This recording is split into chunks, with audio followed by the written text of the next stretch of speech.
ឃើញសម្ដេចហ៊ុនម៉ាណែតជាដៃគូដ៏មានសក្តានុពលនៅ Indo-Pacific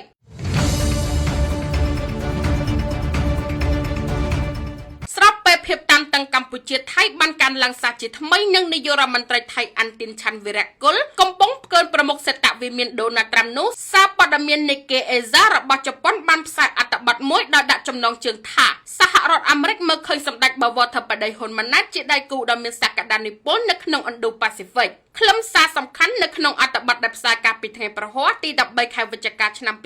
2025 Nikkei Asia បានសរសេរថាចាប់តាំងពីកាន់តំណែងមកសម្ដេចហ៊ុនម៉ាណែតបានបង្ហាញពីឆន្ទៈក្នុងការកែសម្រួលទំនាក់ទំនងការបរទេសរបស់កម្ពុជាសហរដ្ឋអាមេរិកបានឃើញឱកាសក្នុងការបង្កើនការចូលរួមយ៉ាងស៊ីជម្រៅជាមួយកម្ពុជាក្រោមការដឹកនាំរបស់សម្ដេចហ៊ុនម៉ាណែតដែលមានគោលបំណងពង្រឹងចំណងទ្វេភាគីនៅក្នុងវិស័យនានាមានដូចជាសន្តិសុខក្នុងតំបន់កិច្ចសហប្រតិបត្តិការយោធាការវិនិយោគសេដ្ឋកិច្ចនិងទំនាក់ទំនងការទូត